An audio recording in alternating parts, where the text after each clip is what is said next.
Hey, it's Ben, and this time around we're going to talk about a setting in Photoshop that is attached to every file you open, and that is how many bits per channel you're using. The choices are 8, 16, or 32 bits. Now, in my previous video, I talked about bits in general. I talked about what are they and what happens when you have 1 bit versus 2 versus 3 and so on up until 8 bits. And it determined how many colors we could have in a picture. But in that particular video, I was talking about the number of bits total in an image. And that is something known as index color. That's something completely different than what we're really getting into today, because today we're talking about bits per channel. And you can have more than one channel, and therefore it's quite different. But if I'm confusing you, don't worry. I'll get into it and describe exactly what I'm talking about. So this setting, 8, 16, or 32 bits, is found throughout Photoshop and Lightroom Classic. For example, every time you create a brand new document, you're going to have to specify how many bits per channel you want. Also, if you open a RAW file and you're in Adobe Camera Raw, at the bottom of the window, you'll find a line of text. And within that line of text, it will always mention how many bits per channel you're going to be using. If you click on that particular text, you can change the setting. Or if you go up to the image menu in Photoshop and you choose mode, it will show you how many bits per channel your current document is using. Or if you use Lightroom Classic, you can go to your preferences, and under, I believe it's external editing, you're also going to find a choice for how many bits do you want to send over to Photoshop.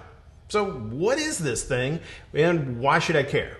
Well, the number of bits you have per channel determines how smooth of a transition you can make from a bright area to a dark area. And it doesn't even really have to be bright to dark. Just from one color to another, how smooth can that transition look? If we were talking bits from last lesson, you would be able to know that each time you increase the number of bits by 1, you double the number of shades you can have, going from bright to dark within a picture. And when you're only going between 1 and 8 bits total, which is what we did in my previous video, that's not all that much information.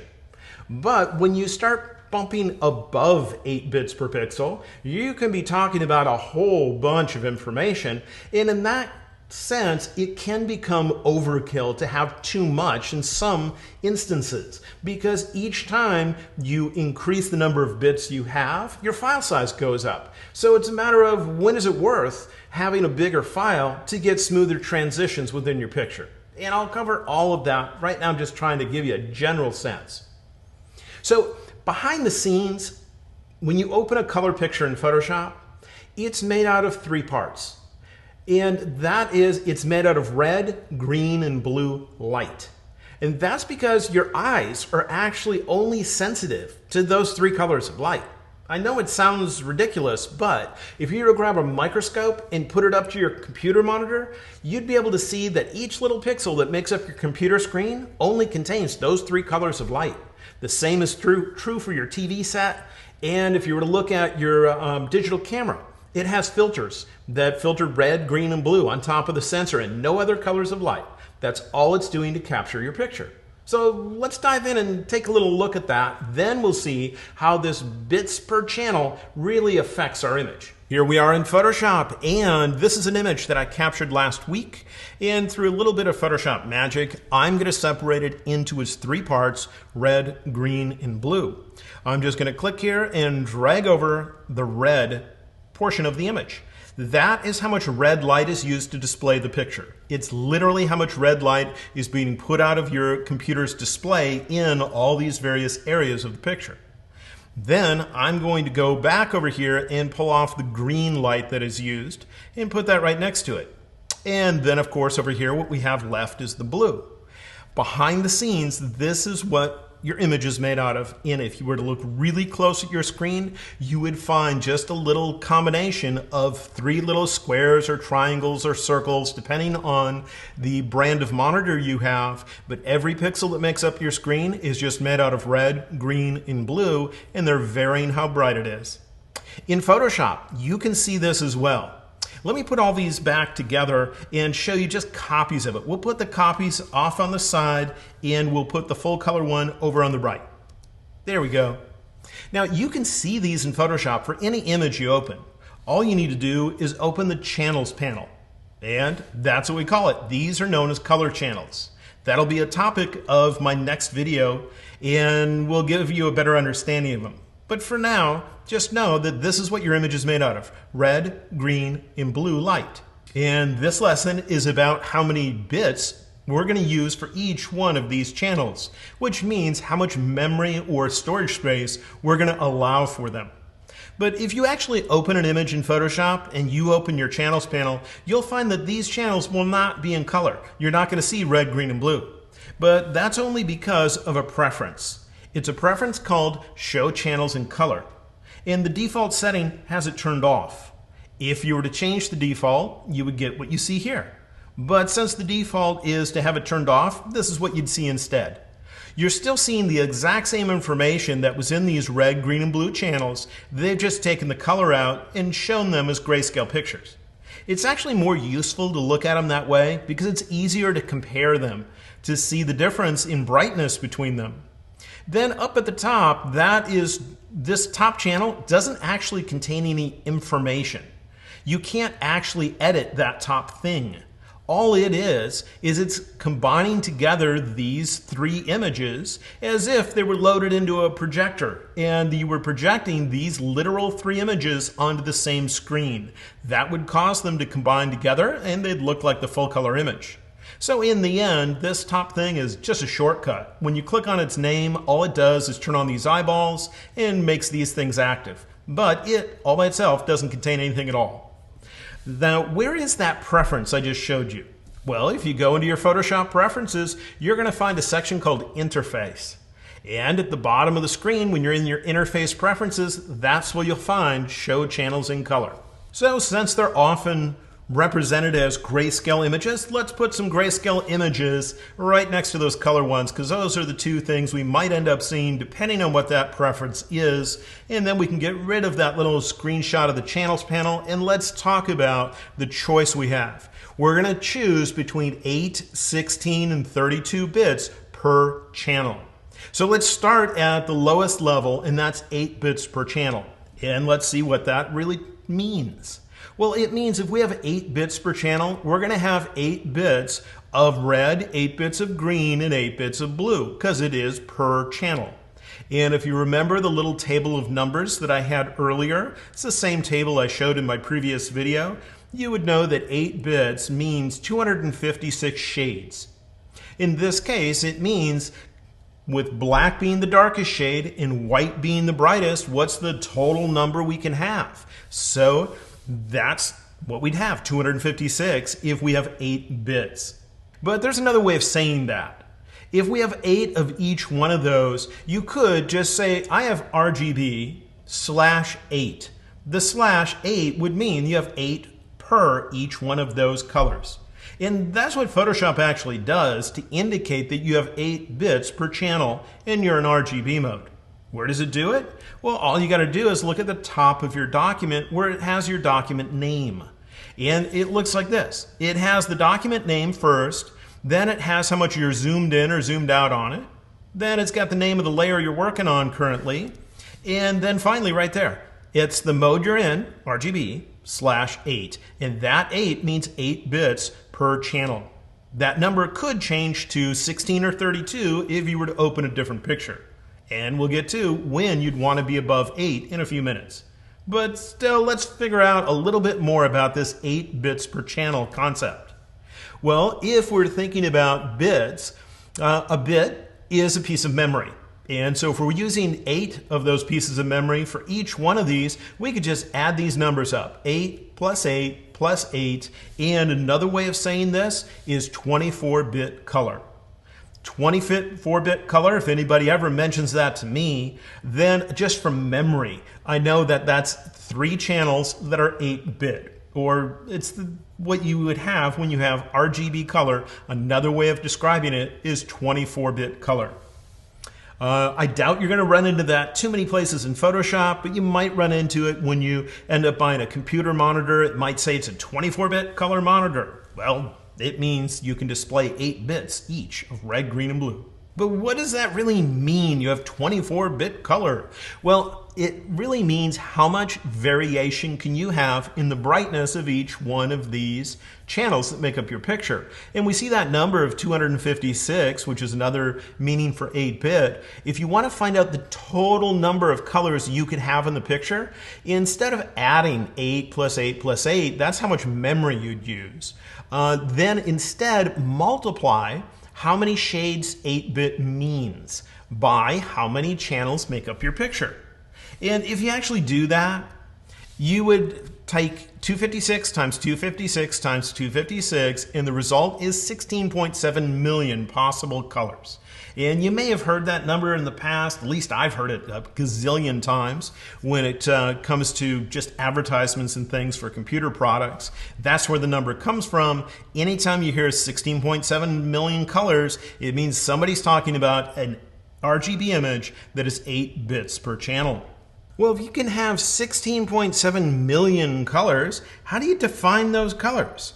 Well, one way of defining colors in Photoshop is with RGB numbers. RGB numbers, if you ever see them in the info panel or in the color picker or any other place in Photoshop, all it's talking about is the brightness of the same spot in all 3 of the channels that make up your image. And so here's an example. Here I'm in the color picker, and I've chosen black as the color, and look at how it's made. There's RGB numbers.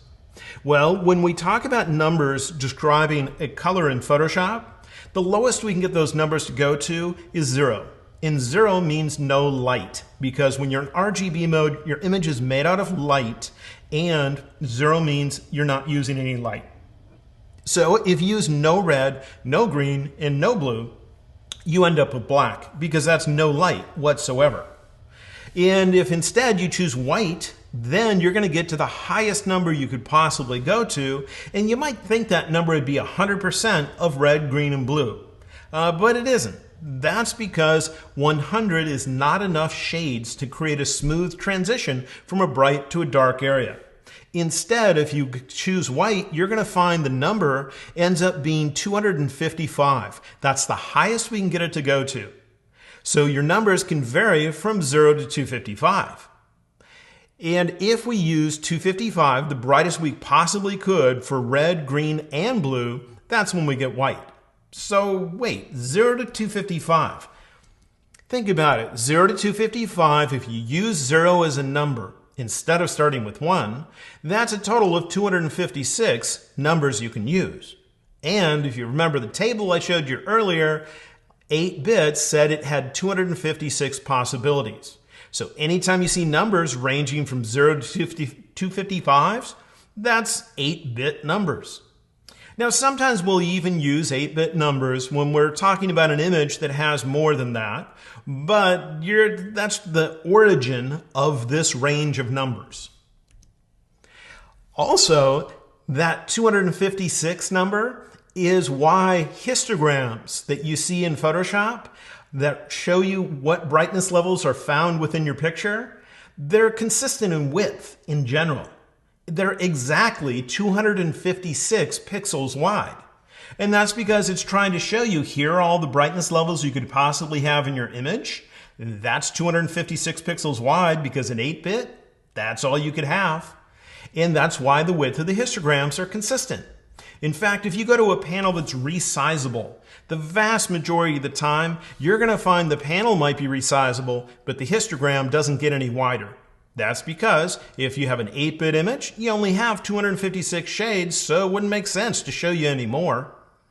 But even when we work with an image that has more than 8 bits, it usually limits this to that width, just because the number of bits we'll end up having would make this histogram have to be wider than your complete computer screen, and therefore it's just not that useful to have a really wide one. But that's the origin of the size of our histograms. Whenever you open an image that contains more than 8 bits per channel, it'll show up in Photoshop in what's known as 16-bit mode, or 16 bits per channel. And that's all we have the choice of is 8 or 16. There's nothing in between. If you want an analogy, just think about a parking lot. Let's say you had a business and you only had 8 parking spots. And once you found that all 8 parking spots were full every single day, then you decided to pay to have your parking lot enlarged. So you had 16 parking spots. And the next day in business, though, you'd still probably only have 8 cars parked there because nobody knows there's more capacity yet. And so you have the capacities for 16 cars, but there's only 8 currently parked within it. Well, in Photoshop, you can take an 8-bit picture and convert it to 16-bit. Just choose image mode 16 bits per channel.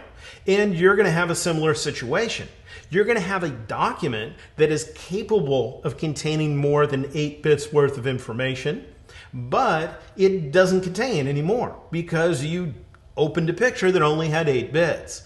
So converting something that has a lower number of bits to a higher number of bits doesn't magically make your image have more information.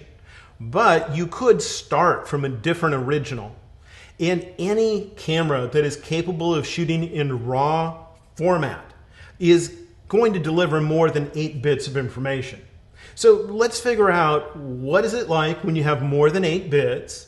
Is it an advantage? And when do you start to not notice any improvement in quality, and instead the file just keeps getting bigger and bigger? Let's take a look at the concept.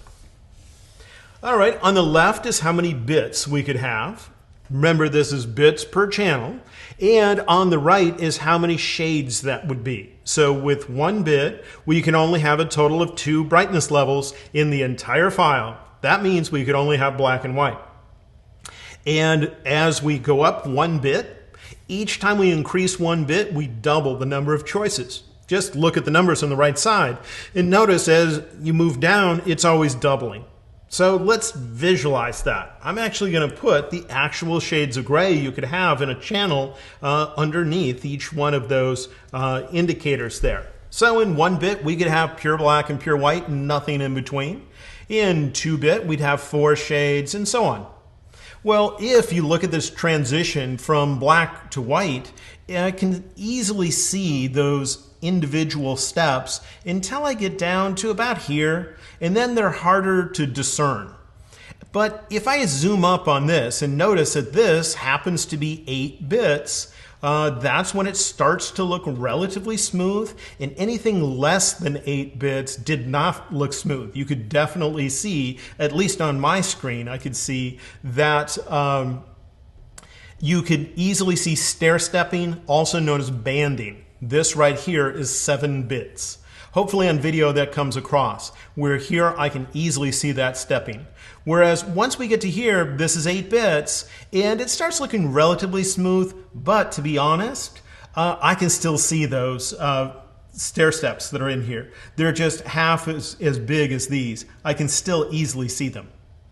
There is a little trick though that they use. Let me turn on the trick and see if it changes this look. And I'm not sure what this will look like in video, but I'm going to turn on something called dithering.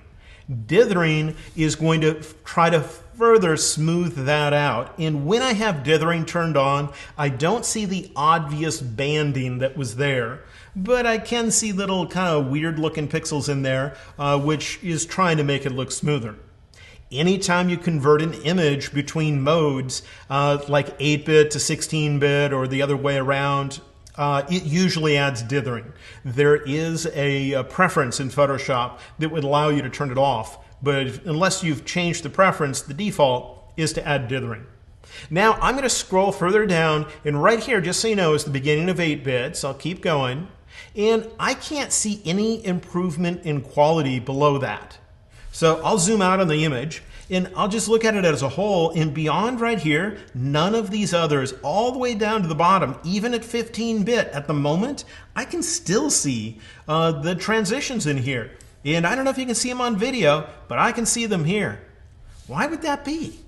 Well, let's think about it. The issue here is my computer screen is only capable of showing 8 bits per channel. That's because I spent, what, $1,600 on this computer screen, which is actually an expensive one for this particular size because it's made by Apple, so it's made with aluminum and other nice materials. But it's only capable of displaying 8 bits per channel. And that is true of the vast majority of computer monitors that are out there. It's only if you buy a monitor that's designed for professionals that's going to cost a lot more than a standard monitor that suddenly you're going to be able to see those additional shades that might be in your picture.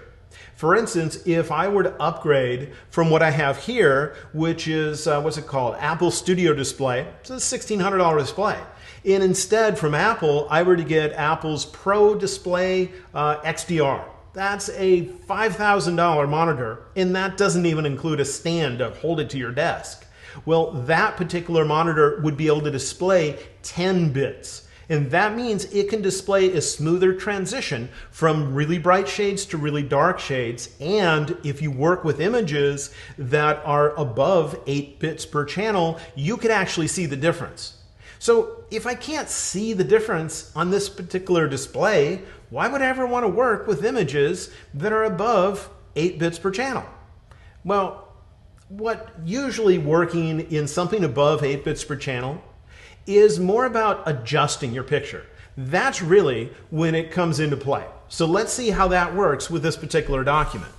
Let's say that I had an image that didn't have the full brightness range in it. Like, I think I have one here. Look at this image. Let's say I just was bad at my camera exposure and I took this shot. This contains mainly extremely dark shades and nothing in it is anywhere close to white. If I were to look at a histogram for it, you see it only goes a little less than halfway across, which means it has nothing brighter than 50% gray because that would be indicated in the middle. Well, let's say we had something like that. It had a limited brightness range, but I want to adjust it and I want to get the brightest portion of the image to end up being white and the darkest portion of the image being black. We'll use this, though, as our example because we have all these different shades in it, so we'll be able to potentially see the difference. So what I'm going to do is I'm going to apply a simple adjustment. The one I'm going to use is levels. In levels, there are little eyedroppers. These are the same eyedroppers that are also found in curves. This eyedropper forces areas to solid black. So let's just say I want to isolate a brightness range in here, and I'm going to make this shade right here solid black. I'll do that by clicking. Then I'm going to grab the white eyedropper, and wherever I click with it, it's going to make the area that I click on solid white. And so I'm going to click right here. And now when I click OK to apply this, it might take it just a second, but we're going to start seeing the difference. I'll keep over here the number of shades that we would have, and you can see even with 256 shades where things used to look relatively smooth, now that stair-stepping, that banding that we have, is rather pronounced. When I get up here to 512 shades, it's still rather pronounced. If I zoom up on it, I can easily see those transitions. If I keep going further down, here I can also still see the transitions. And if I keep going down, even there I can see them. When I get one more further, right here, I'm starting to not see them. And so if we scroll over to the side, I'll keep my hand there, that's 4,096 shades. It was useful to have those extra shades within the picture in order to create a smooth transition when I did a radical adjustment to the picture. But after I'm done making that change, most of the time you could get away with doing the following: changing from 16-bit mode to 8-bit mode. When you do, though, if you made any of your adjustments using adjustment layers and the original image is underneath that, then we'd want to make sure we flatten the image before converting to 8-bit. Otherwise, that adjustment would be recalculated and would apply to the 8 bits of information in the image. And whereas if we merged the layer or flatten the image, it would have been finalized when we still had all that information. So now if I zoom up here, even this bar that says 2048 shades, it looks smooth still in there, even though I converted this image to 8 bits. So most of the time, having more than 8 bits worth of information in your file is about being able to adjust your image and do even extreme adjustments to it and have the results look smooth. But when you're done, it often has to do with delivering the best looking 8-bit image you can have, and that's because the file format that is most common for sending images to clients is JPEG file format. And JPEG file format is limited to 8 bits per channel. And so if you're going to deliver something in that format, you might start in 16 bits, you might do all your adjustments in 16 bits so they all look really nice and smooth. When you're all done, you flatten that image, convert to 8-bit, and save to JPEG so you can deliver it as a relatively small file to a client. And that's fine as long as that client does not plan on doing radical adjustments to that file. So let's figure out what's going to deliver more than 8 bits of information to an image. Let's look at how much information is delivered from various kinds of digital cameras. And I'll just put an overlay in here that tells us. I already mentioned that JPEG files are limited to 256, or in other words, 8 bits per channel. And so if you have your camera set to capture in JPEG, then you're never going to have more than 8 bits per channel. And when you do an adjustment, it can easily suddenly look stair-stepped and just not look good. It might be a fine delivery file format, though, if after the image has been completely adjusted. Then any camera that is capable of shooting in RAW format, when you switch it to RAW format, it's always going to deliver more than 8 bits per channel. If you have an older camera, many years old, it might deliver 10 bits, which is 1024 brightness levels. Now, 1024 is where if I'm on a 10-bit monitor and I can actually see these variations, is where you can no longer see them anymore. The human eye can discern the difference between about 1,000 brightness levels. And that means if I make a gradient from black to white across the entire width of my screen, once you get to about 10 bits, you will not be able to see the variation in here. It will look like a completely smooth transition. And that's about as much information as a relatively old digital camera would deliver when it's shooting in RAW. And then if you go to more of what I'm calling a basic camera, and that would be one with a smaller camera sensor within it, like a Micro Four Thirds sensor. Most of those these days will deliver 12 bits of information, which is 4096 brightness levels. And that might be enough to be able to adjust your image and end up with really smooth transitions. But if you get an even higher end camera, like the camera I shoot with, if you have what's known as a full frame sensor, one about the same size as a 35mm film area, it will most of the time deliver 14 bits of information.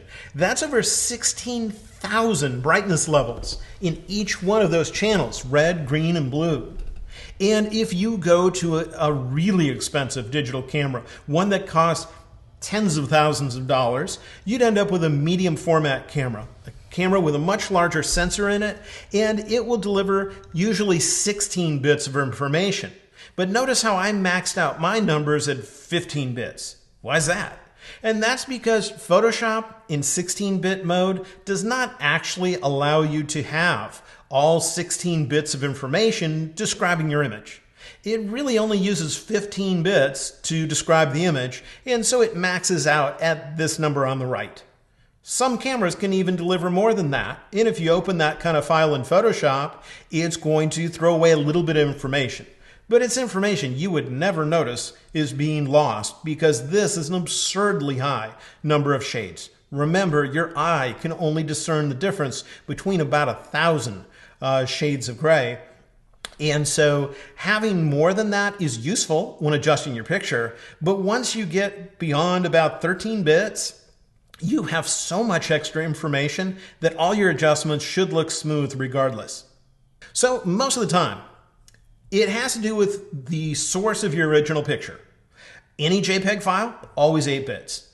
Be careful doing extreme adjustments to JPEG files. They will start falling apart very quickly, and it's not just due to the stair-stepping kind of look. It also has compression artifacts in it that do not look very good once adjusted to an extreme level.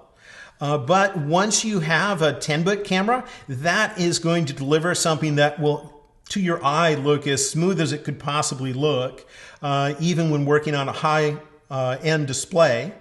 Having more than that can be useful, but once you get up to, I don't know, about 12 or 13 bits, you're getting enough information where all of your adjustments should look smooth. So in general, if you want to be able to have the most versatility when adjusting your pictures, set your camera to shoot in RAW format instead of JPEG, so therefore you're going to capture and store as much information as that camera was capable of getting out of the scene. And then when you open the image into Photoshop, be sure that you have the setting in Adobe Camera Raw or Lightroom set to open 16-bit. And therefore, you're going to get all the information that your camera captured into Photoshop, and then all your adjustments can produce smoother results than you would have gotten had you come in 8-bit mode. And know that all the adjustments you make in both Adobe Camera Raw and in Lightroom, using the sliders that are found in there when working on a RAW file, are always done in 16-bit mode. And that setting you use when you open the image just says how much of that is going to be delivered to Photoshop.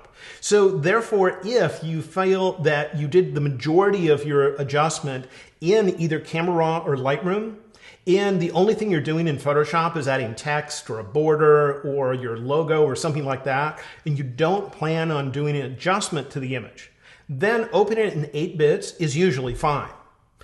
Some printers can print a 16-bit image and send that much information down to the printer, but you're going to rarely see any difference whatsoever when printing from 8-bit versus 16. There are some images where you see a difference, but it is rare to see a difference. And it is going to slow down your printing, so you got to decide if you have the type of image that you might see it in. The type of image that would be is where you have a subtle transition from one color to another, and it's over a long distance. Most of the time, they'd be like a blue sky. And if that blue varies a little bit over a long distance, there'd be a chance that you could see a little bit of banding when you print that wouldn't be there if you printed using 16-bit mode. Also, converting to 16-bit mode, even when you start from an 8-bit original, can be useful. Things like your retouching tools will produce smoother looking results because they can use intermediate shades.